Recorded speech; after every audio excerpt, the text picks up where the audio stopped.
I'm David House, and I'm here with Campbell Venning, the founder of the Property Factory. And Campbell, I just want to talk to you about, I guess, the beginning of the Property Factory, because the idea started more than a decade ago now. So how did the idea for the Property Factory come around?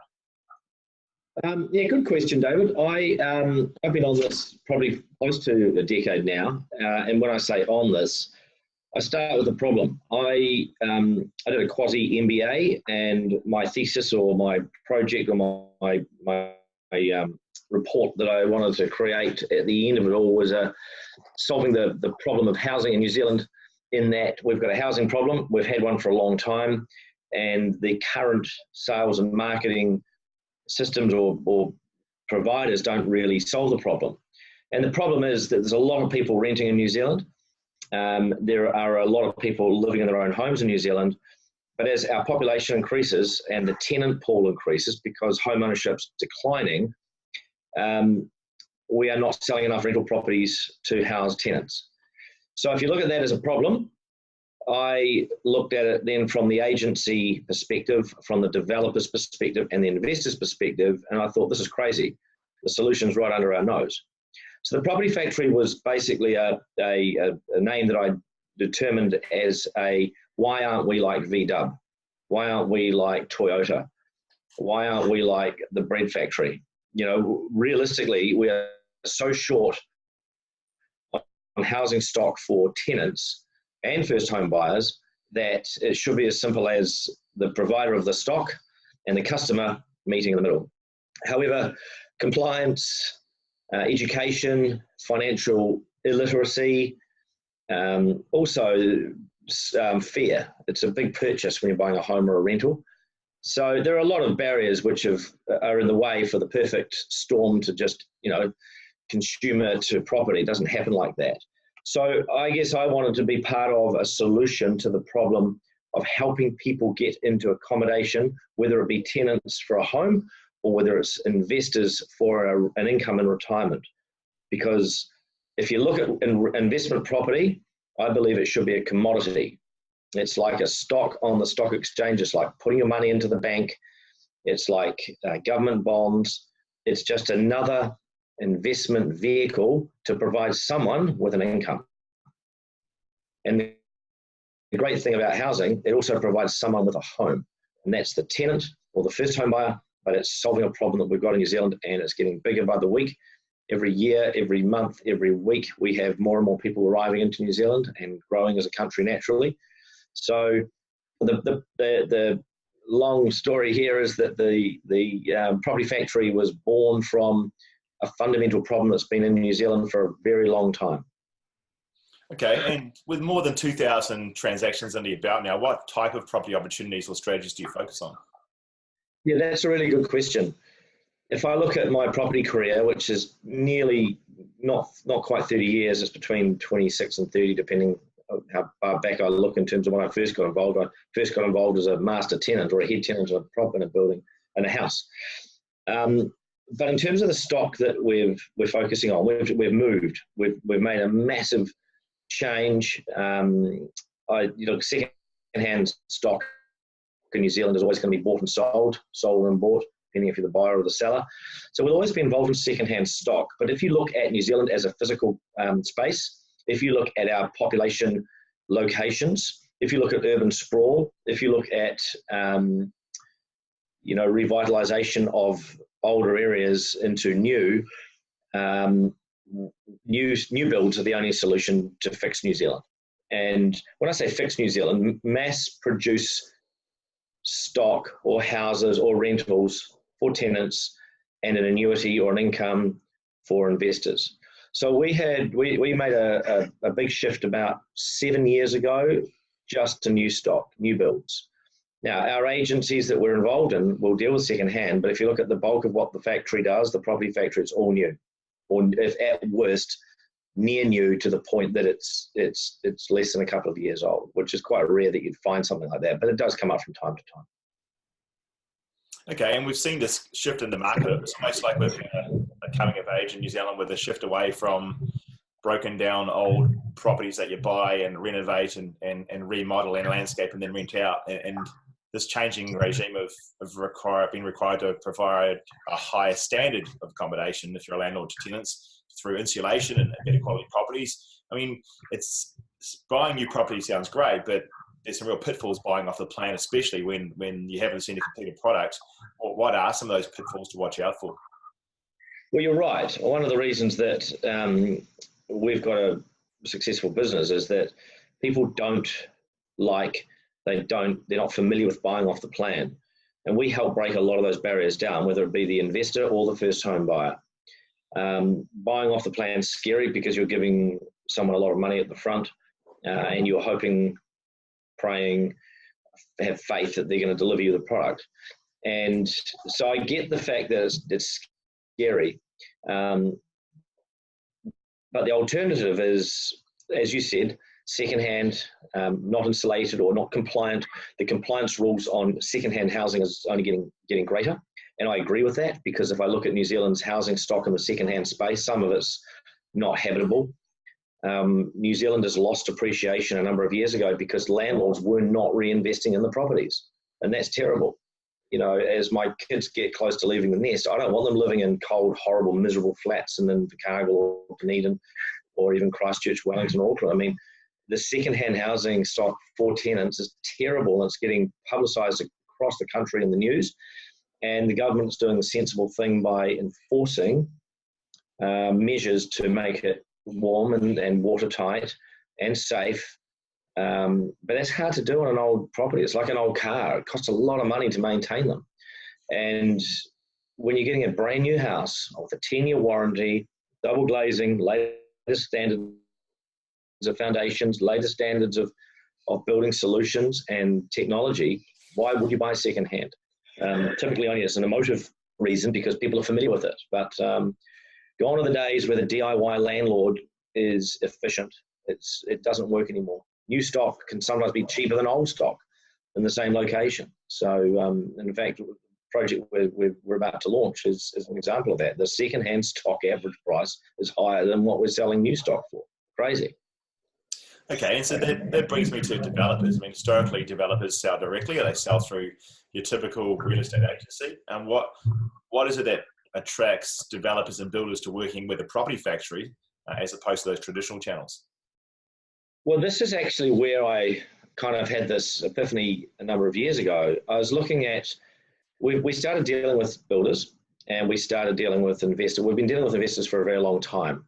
They are very easy to satisfy when you know what they're looking for. That's easy, that's tick.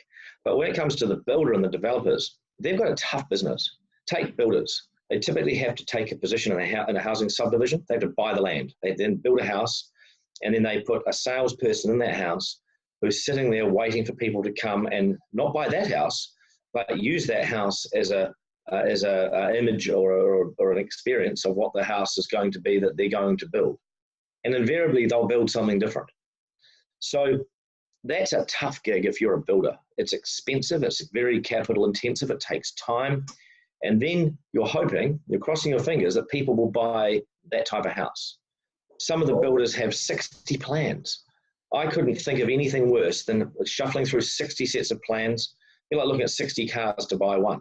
And I guess that's where investors are good, because they actually aren't looking for a set of plans. They're looking for a return. They're looking for a yield. They're looking for a tenant to pay them rent. So we work with builders and help them design investment-friendly, investment-centric, purpose-built rental properties.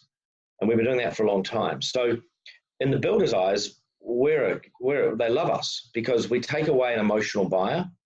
We take away a buyer that wants to talk to them every week and see how their lovely house is being built. And we take away the need for a show unit. And I don't believe show units in New Zealand will be sustainable over the coming years as building margins continue to get lower, as capital gets harder to get hold of, even though interest rates are low. It's very hard to get it at the moment. So the current builders' sales model is under question. It's under threat. And it doesn't mean that the sales people will be unemployed. It means that they're going to be selling properties differently. Okay, that makes a lot of sense. And I guess, one of the things you've always told me about is, you spend a lot of time, a lot of money researching 20 projects, for example, if you're lucky to be able to get one that actually stacks up. And so for an investor who's historically not bought new property and just bought as is, where is, or secondhand stock, what is some of the complexities around the due diligence on these new projects that cause so many to fall over in your eyes when it comes to getting investor quality, investor grade stock? Well, it touches on what you said just earlier on. The pitfalls of buying off the plan. Like cars, houses are no different. You can buy a good car off the plan, you can buy a bad car off the plan. There's a joke in some vehicle circles that you can get a Friday car or a Monday car. They're very different. And housing is a little bit more regimented when it comes to the construction process. Builders have councils signing off properties. They have to adhere to 10-year building guarantees. They have to give all sorts of compliance promises and legal promises, as well as reputational and brand promises to the customer. But if we go back to at that point when a development first comes up, group house companies, they're in the media, they're in the public eye, and they are very, very reputationally, careful, and that's good. It keeps them honest. In the apartment or townhouse world, a startup developer can come out with the most beautiful brochure, the most amazing marketing, and it can look amazing, and then it can be an absolute disaster at the other end, or not get built on time. It can tie people's money up. I've seen projects where on the plans, the furniture in the plans was disproportionately sized to make the apartments look bigger. So I've seen pretty much everything from the good to the bad. And I guess one of the other reasons with the factory is that people buying directly through us are getting our due diligence experience, our due diligence work. We spend a huge amount of time looking under the hood before we'll even think about taking on a listing. And when I meet builders or developers, they can't understand it, because most real estate companies or agents turn up and get down on their knees and beg them for a listing. I'm the opposite. I say, why are you good enough to provide property to our customers? Because our customers deserve the best property, best quality property that I can find. And I guess what I've said this a number of times to customers, I'll take the Pepsi challenge with any real estate company that we provide great stock, not good stock, great stock, because we've done the homework and we've filtered out the builders that are questionable, the developers we don't want to know about, and we do the homework on them. And if they don't tick a lot of boxes with us, we just move on to the next one. So the factory has sort of connotations that we deal with everybody. We don't. We are an exclusive agency for investors. We're moving into the first home buyer space, and we're going to help them make informed decisions. Buying off the plan is great on some levels and scary on the other. We take away the scary, and we help people and ensure people are safe when they're buying something off the plan, right through to the point that the tenant moves in. Yeah, that's great. And I mean, for a lot of people dealing with real estate agents or sales officers, it can be a pretty intimidating process, and just with everyday real estate. And I've seen you personally in action with developers with some of the searching questions you ask them. And just by way of example, I mean, you spend a minute talking about some of the questions you ask them about their ability to fund the project and their balance sheet position, which most people would never even think of questioning. That is top of mind for you when you're looking at the fundamentals of a project. Well, I guess I've learned the hard way. I helped design a complex in Christchurch. I helped work with the developer to get the plans right. We went through a extensive sales and marketing program, and we sold the property down. We had backup buyers for half of the property, and the project stalled.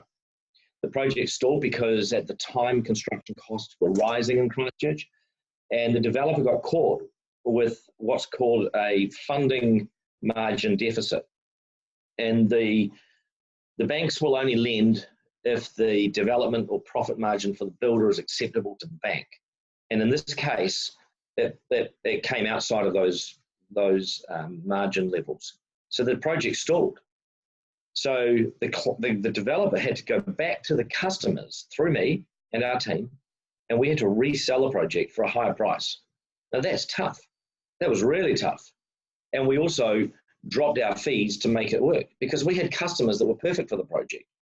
So I guess it's a good example of it's not an easy business. The developer didn't do anything wrong.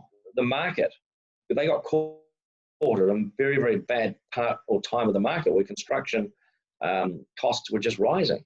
So I asked those questions. I asked the builder, well, what equity have you got on this project? How much cash have you put in?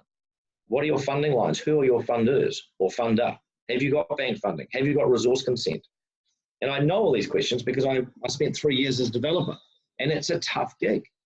So we actually partner with the right builders and developers who we know are going to deliver. We know that they've done it before, and we know that their current funding ability is solid because things can change. A developer can spend a whole lot of money on a project and make it work, but the next one could cost them. So I don't pry. I ask pointed questions, and if I don't like the answers, I then do a bit more digging.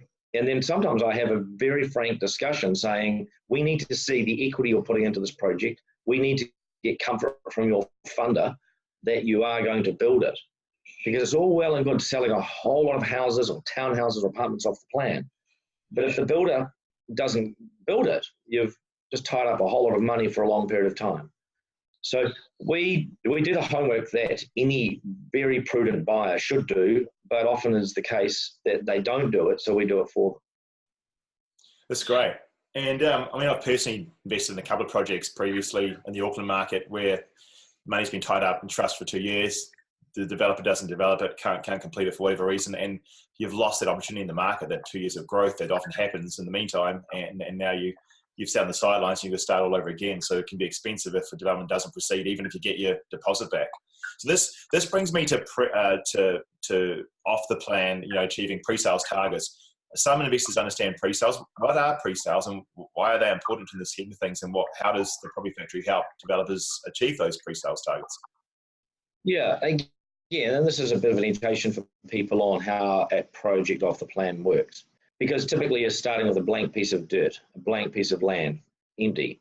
And the builder goes and so they take a position on that. They either put a conditional contract, which again is alarm bell number one, or they put an unconditional contract on it where they own it. So the first thing I do is look up to see who owns the land. And if it's not the person I'm dealing with, well, then I don't even have to ask. They're probably in a conditional contract. But that's okay as well. It doesn't always mean it's bad. So we do this from the grassroots bare land right through to finished product. We look at every aspect of it.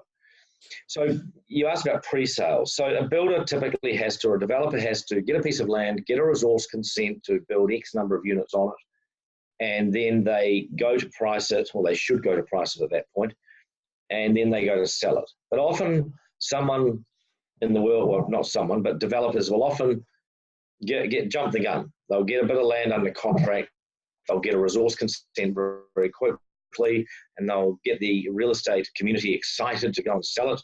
And I've seen projects sold down off the plan without a resource consent.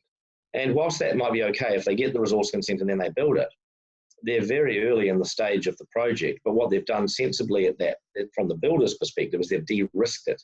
They've taken the risk that the bank is looking straight at and say, how many sales have you got? So when you say pre-sales, you're talking about how many sales have we got before we've even started construction. So we work in this space. We work with early release projects, pre-sales, because there's two places where we typically get the biggest discount. In the pre-sale stage and just before completion. Those are the times we get the biggest discounts for our customers. And at pre-sales, I'm typically sitting down with the builder and saying, give me a price for 10 sales, 20 sales, 30 sales. And they're going, well, we haven't even started selling yet. The price should be higher. And I go, no, at the start it's low. And then as you get past your pre-sale amount that your bank's comfortable with, that's when you put your sales up. Or in the perfect world, you wouldn't sell anymore. You'd finish it and then sell it completed, because that's when you'll get more. But that's hard for a builder because that's their profit. And they don't really want to wait until it's finished and sold as a second-hand property. They would prefer to have it sold off the plan so they can move on to the next project. So it's always a bit of a balancing act with builders and developers, because They want to maximize their profit, but you can only bank dollars. You can't bank percentages on a feasibility study. You have to bank cash. So when someone buys off the plan, even at a discount, that's helping to fund their project. So they reluctantly give discounts. Now, they won't give discounts to mum and dad turning up off the street for a one-off sale. That's where the factory comes in. We're saying, right, give me a price for 10. I've got a developer in Waikato who we're talking about, give me a discount for 100. And they've gone to the building industry and they're pricing up. They're paying to build 100 houses at a time. So that's powerful. That's seriously powerful, because there's not a builder on the land that would not give a decent discount for building 100. And it's not that they're dropping their margin. They're making it very safe. They've got economies of scale when they're building 100 houses in one hit. So it's horses for courses based on the circumstance. But pre-sales are critical, because the downside of pre-sales, if a builder doesn't make those targets, if the builder developer hasn't hit those numbers, the project stalls. And again, I said before, a project can stall because even though it's sold down, because the margin doesn't work for the bank anymore. So development's complex from the builder and developer and the engineers and all the people that actually construct it. From an investor's point of view, it's pretty simple. You put 10% down and then you pay for the balance on completion. So that's where it's quite dangerous, and it's easy to get into an off-the-plan property. So you want to be damn sure, though, that you're in the right one, because even on a $380,000 project, it's still tying up $38,000 of yours. And if it doesn't go ahead, as you said, David, and you're in a rising market, you're missing out on other opportunities. So we look at it from every angle and make sure that our customers are as safe as they can be in the right project, the right time for them, the right numbers, right location, the right builder, etc. So we look at it from multi-facets. I guess, and that's great. And I guess in terms of wrapping up on pre-sales, if you think about the developer, the faster that I can get construction underway, my holding costs in terms of interest on land that's sitting there empty, undeveloped, those run away on me if I take longer. I can't get into the next project after this one if it takes longer than this. Then I'd plan to complete this one, and then, as you said earlier, the risks start to compound if there's rising costs in the market, and suddenly you've sold at one price, but because you're so slow in selling the project, the construction costs rise before you get construction underway, and before you know it, your margins are poor, and then the bank says no or revises your funding terms. So time's really the enemy, isn't it? Enemy of the developer and the asset of the investor. Time is the biggest killer. It can be the thing that makes or break a project. It can also be the one that makes investors a lot of money. We got into Central Otago projects in 2013-14, and it had been very flat down there, and then we just rode this wave of capital gain, value increases. So and the sad thing for the developer in that situation, once they've sold them, if the market goes up around them, they can't change the price. So you lock in the price as the buyer. So it goes both ways. It can go for the builder or against the builder. But if they've sold it at a number they're happy with, and the price of construction doesn't change, then they've still won. They're still happy.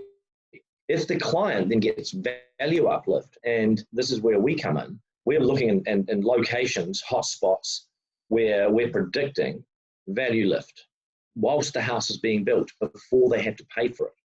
So we can't guarantee that, but we do a lot of research and we read the market with seasoned hats on, so that we're putting people in locations which should have, and where we believe are going to have value uplift. So it's about finding that balance between the right price on entry and the right location from growth. Because if construction costs climb out of control on the builder, doesn't matter who the builder is, they're going to have problems, like the previous example. And in a location that's growing, the client's wrapped and happy. They don't want to get out of the contract. But we've actually seen developers that have stalled the project so that they can instigate what's called a sunset clause, and they can cancel those contracts. So we've seen pretty much everything that can go on. And let's go back to the problem. The investor wants to buy the house to rent out to a tenant. The builder wants to sell the house to pay for their business. And as you said before, a builder's biggest killer is time. Okay, that's typically the biggest killer. So when we're turning up to a builder and saying, good news, we've got bulk purchases for you. We've got multiple clients that want the same product in your location. Let's sit down and have a really civil negotiation. You know, it's not us trying to hustle a builder. It's not us trying to put the builder in a corner. It's to say, we're saying to the builder, you work with us, we'll give you bulk sales. That gives you less time to sell, which helps your margin on the project. And they get it. They're commercial. Builders are smart. And when we tell them we don't need a show unit, they just about cry with happiness. They go, what? We've got somebody in there at $40,000 a year that's their base, and we've got power on, and we've got mum and dad walking off the street. Now, that model will still continue for a while, but I don't believe it'll last forever. And it's so capital intensive. And eventually the builder will sell that house. And it is typically in New Zealand the best way at the moment for people to see what they can own. But technology and I guess the numbers too. You know, I've seen people wait for too long in the early stages of a subdivision, miss out on the first release or second release, and they've walked away from $50,000 or $100,000 at the other end that they would have gained if they just put their stake in the ground and purchased at the time. So it's a stressful time for buyers too. And, you know, the mum and dad house buyer, that's a tough one because they get emotionally driven as opposed to financially driven. And whilst I don't agree with that, it does happen. It's real. People are human beings.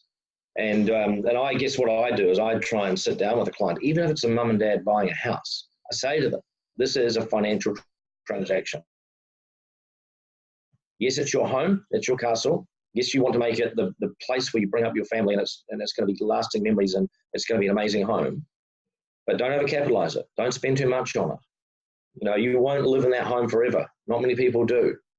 So think about the financial ramifications of the decisions you're making now for the future. It's hard to do if you're a mum and dad home buyer. And I guess that's where I liken that property, even though it's their home, it's still probably their biggest financial transaction if it's their first time. And we try and educate and inform them around the fact that, yes, they're living in a $500,000 house, but when that goes to 700,000, that's a 200,000 equity gain to their world, to their life.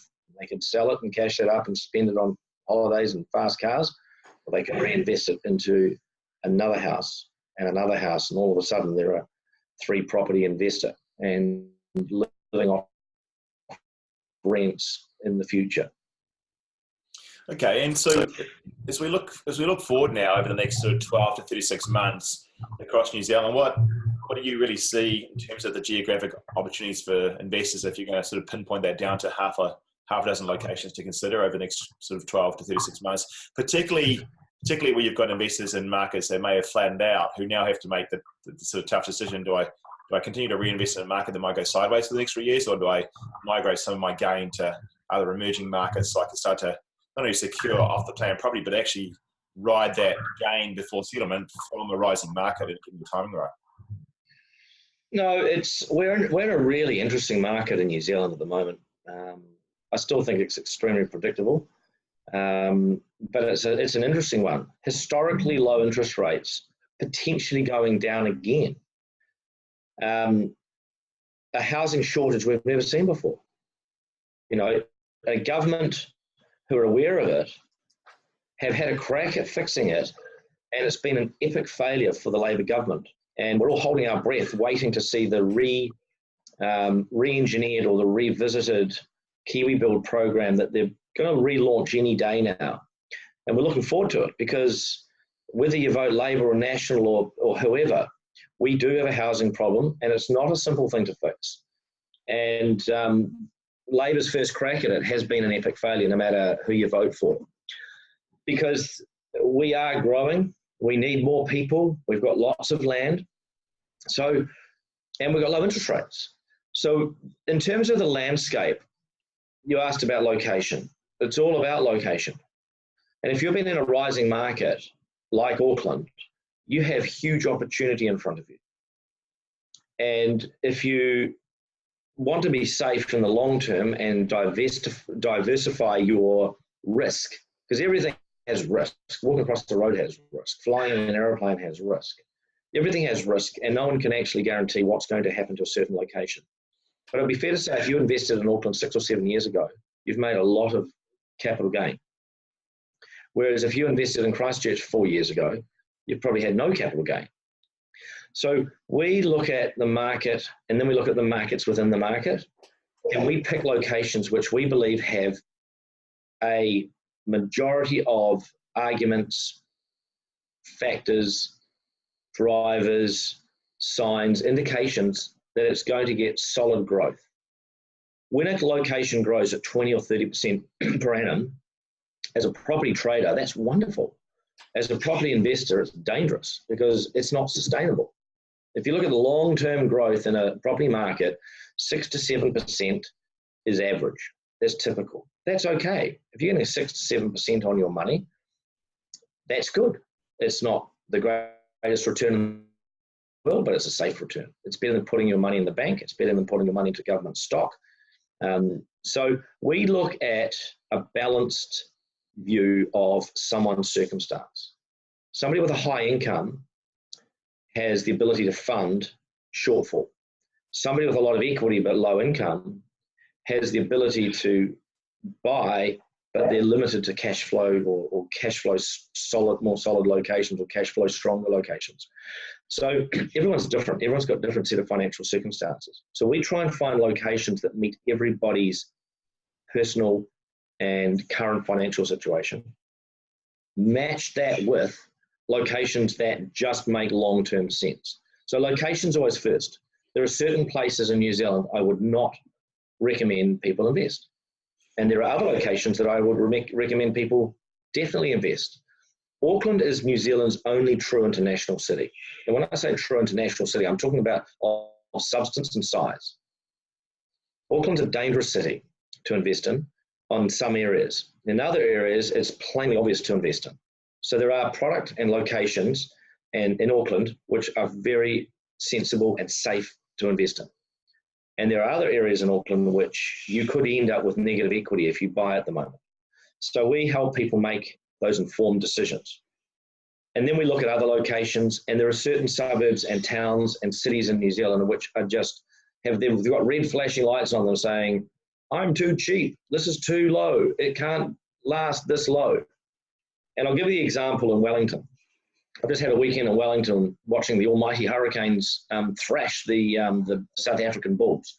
And as a departing resident of the Lower North Island, being Wellington, the Wairarapa, for nearly 25 years, I'm now striking my allegiances to the Canterbury Crusaders, who I can't see not winning this super title. But putting sport aside, when I was in Wellington, I went for a drive around and had a look at some of the previous projects that were sold. I looked up some of the stats on what they're worth, what other properties are selling for. And I remember I had about 300 people that we were helping find property for at the time. And I found a project in Wellington. And we were selling this project for $450,000, $460,000 for a unit. And now that same project is in the mid sevens. So 400 to 500 to 600, now 700. Same product, second hand. And Wellington is a hot to trot city. The cafes were full, the bars were full, the streets were full, the roads were full. You know, when I first moved to Wellington nearly 30 years ago, on the weekend you could hit golf balls down Willow Street. It was so empty. So that's a hot location. Prices have risen. There are similar locations that I believe are going to go through the same growth period, the same growth cycle, or the same capital gain. Now, I can't promise it, but if I look back, learn from what happened to Wellington, learn from what happened to other cities like Wellington, where Wellington was flat like this for a long time, and then it had a spike up, then it slowed down a bit, and it's had good solid growth for the last couple of years. Now, is it going to continue at 20, 30%? No way, and I hope it doesn't. But it's a fast-growing city, high incomes, and it's a safe place to invest if you buy the right product in the right location. Same for Christchurch, Central Otago in certain areas, the Waikato, and Auckland. All of New Zealand has a story from an investment point of view. You can read where it's at on the property cycle, on the property clock.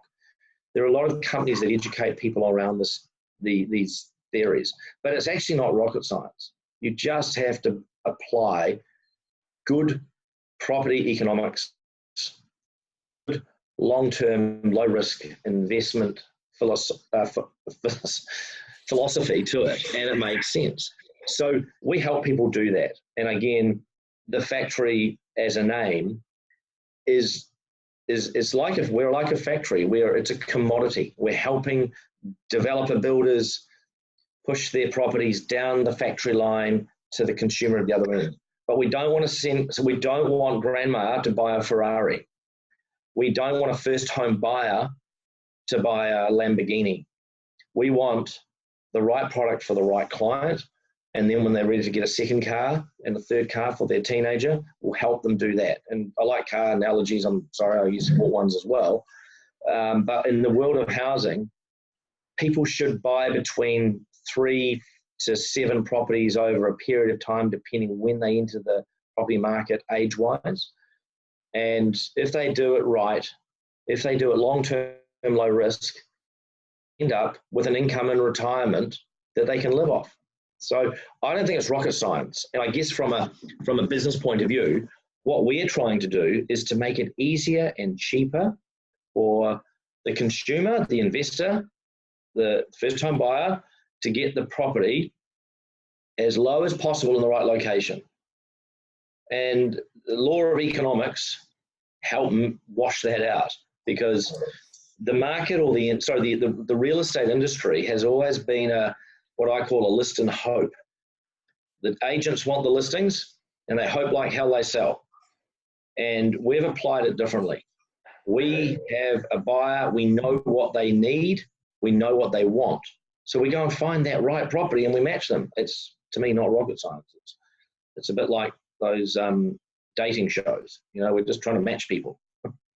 Yeah, well, it makes a lot of sense. And I think that historically, part of the barrier for investors investing outside of where they can drive to is the traditional show home type sales process you talked about, or the complexity of buying something that's a long way away. And so I guess that brings me to, maybe spending a couple of minutes explaining, with all the heavy investment you've made in technology in the last 12 months, how you're trying to break down that barrier, move that model from bricks and mortar to digital, to make it easy through the property factory for any investor anywhere, be it inside of New Zealand or overseas, essentially, to be able to invest in a new project somewhere confidently without the distance being a barrier.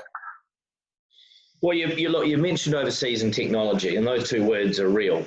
We look overseas to what works, how can we make purchasers more informed before they sign a $400,000, $500,000, $600,000, $700,000 sale and purchase agreement.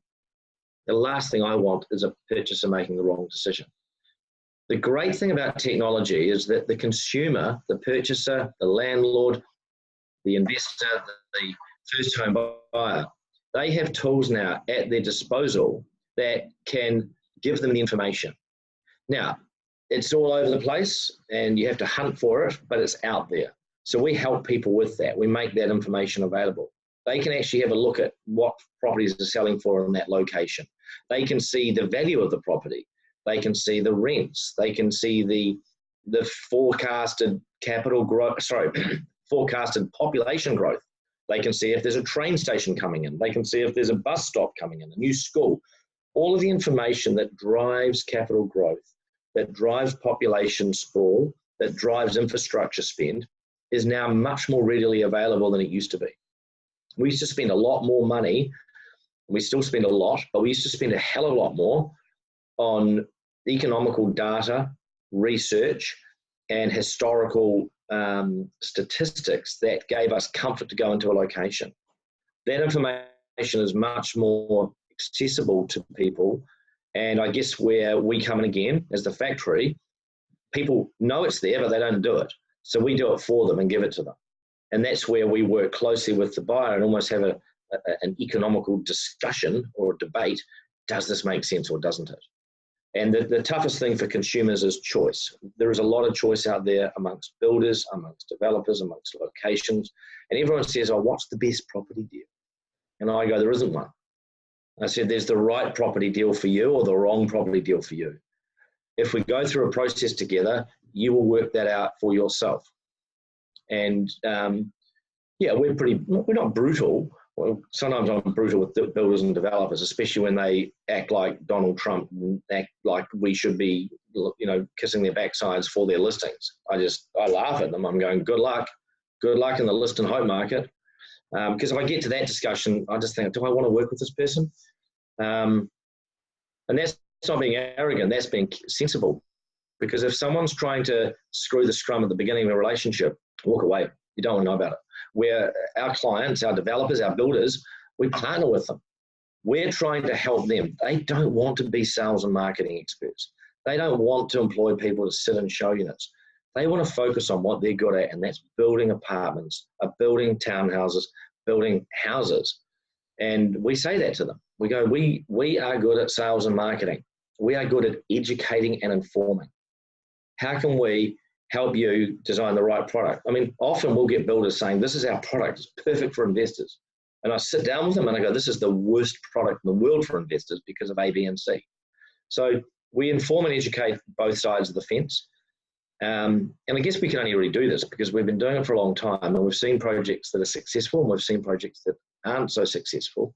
And we've kind of, every time we do a new one, we take the best out of the best and put it in and put it on the table for the builder developer.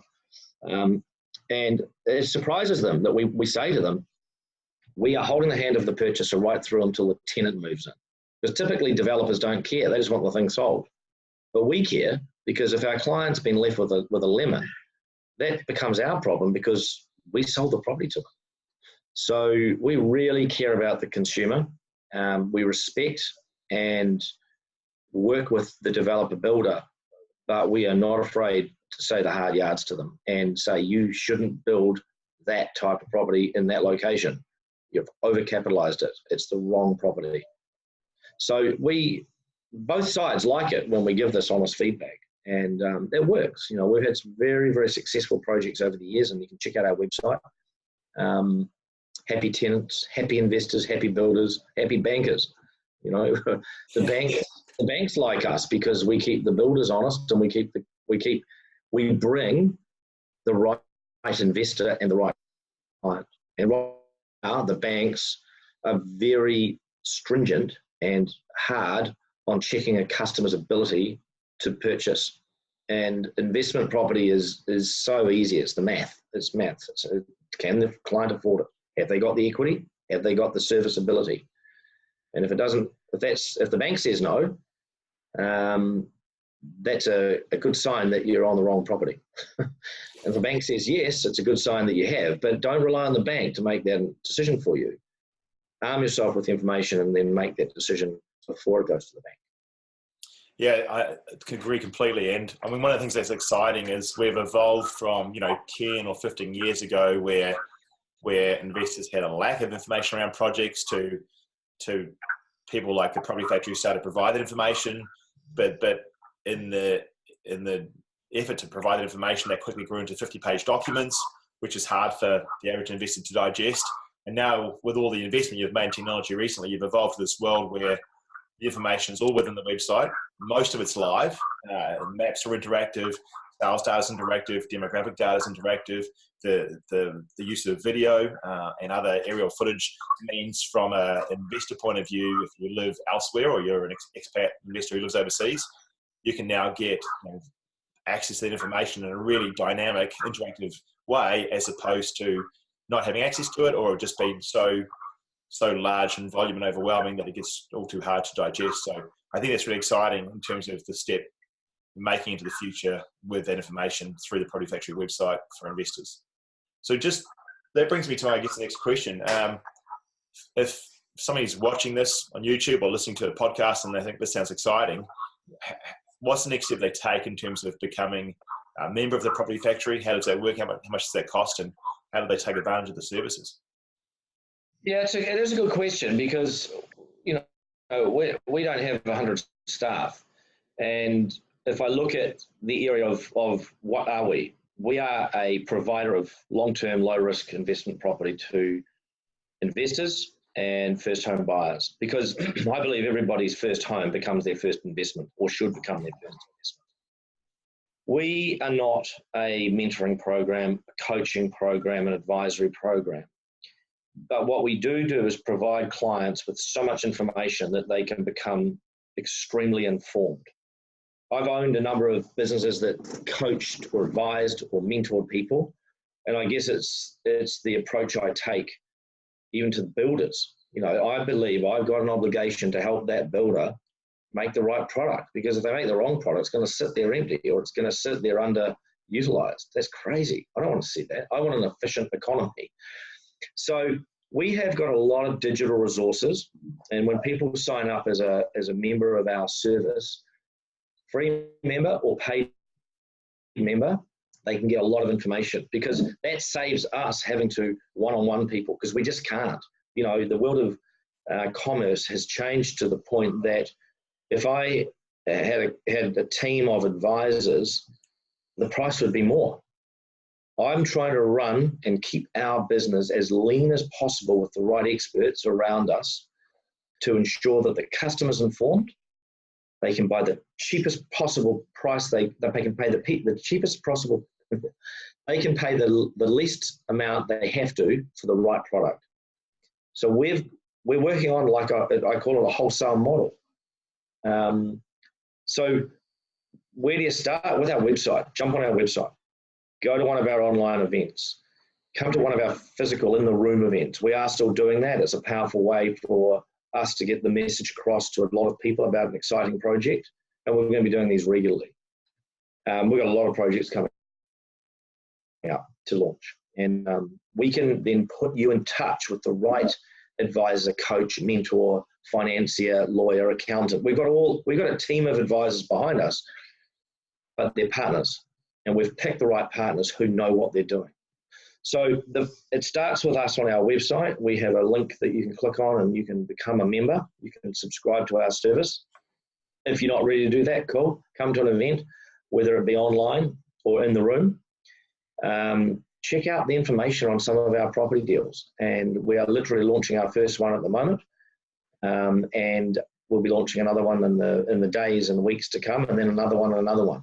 And it's not a race. It's not a... I'm going to wait for the best one to come along. Every one of our projects has redeeming features, has redeeming aspects, which make them damn good deals to invest in. So I think that's answered your question, David, in terms of just go to our website. Yeah, it's a good point. Even if you're not ready to invest right now, you're in the middle of buying something, selling something, renovating something. If you sign up free as a wholesale member and just start digesting what's there, you'll start to understand the fundamentals and the content and become confident and start to see the differences between the projects. So just start the process. There's no harm in looking. So, I mean, just wrapping up on the Property Factory, I guess one of the great things that I've always been impressed with the Property Factory when it comes to the business you've built over the last decade is the number of repeat buyers who, because they make good investments every time through the Property Factory, they end up building their equity base, building their income base, being able to reinvest again and again and again. I mean, is that reasonably typical in terms of what you're seeing now with the Property Factory a decade on, with the number of repeat clients that have bought 2, 3, 4, 5 properties through you? I can't think of the thing that makes me the happiest is helping people go get ahead. But the most satisfying thing is when you get it right, i.e., it wasn't some crossing my fingers, oh, I'm so hope that works. Seeing people I've dealt with over the years have great gains in the locations that I've recommended is satisfying. It makes you realize that you've got good judgment, that you've been doing this for a long time. I've seen 4 property cycles. I've seen changes of government. I've seen changes in construction rules and compliance rules. I've seen the real estate industry change. So I kind of, I'm turning into a bit of a wise old fart who's seen a lot, and I really do care about customers. And if it's if someone comes to me as a brand new customer, I have to put a new hat. I have to put a hat on, thinking, right, they're right back there. I know what that's like. I've been that customer. Whereas I've got a client at the moment. He's got $12 million worth of real estate. and I need to put some decent time and thought into where he goes to next, because, you know, he could stop, but he's not even 60, doesn't need to stop. So the strategy for that person is very different. And whilst we're not one-on-one coaching people, we do have different tiers in our program where we will get more and more involved depending on the scale of the client's situation. But just the core customer that comes to see us, we will get them in front of the right people and we will help them. And I know, my heart of hearts, that the advice they'll get from us from a location and property type point of view will be safe. And if we are doing our job, and I think I love our customers in our industry, if you're a real estate agent selling a house to a mum and dad, secondhand, you probably won't see those people ever again. What I love about my business, some of my clients are now dear friends I go away with, and I call them repeat offenders. Repeat customers, repeat offenders are the greatest business model, and they're only going to come back if I help them, or if our business helps them, if we find them the right property. So I guess we've had that, and it's a nice compliment to yourself that you're doing something right. And as you get more wise and better judgment over time with the benefit of hindsight, you only get better at it. So I think what people are investing in is judgment and wisdom and knowledge. So hopefully we see some of the old clients I haven't seen for a while, because I've had a number contacting me in the last couple of weeks since we sent our first email out, and I'm really looking forward to catching up and having a drink or a coffee or just to find out what people have been up to. And it's just the few that I've already met with or exchanged emails with. It's been great. So more the merrier. Come along, guys and girls. Well, that's great. And then I guess just lastly, what have you got sort of in the pipe that you're thinking might make the 1 in 20 tick and pop out of the pipe in the next sort of 2, 3, 4, 5 months in terms of stock types and locations? Well, we've been finding, the last 2.5 years, I've been doing deals for myself. I've just been focused on our own property portfolio, our own projects, and just taking a bit of time out with family.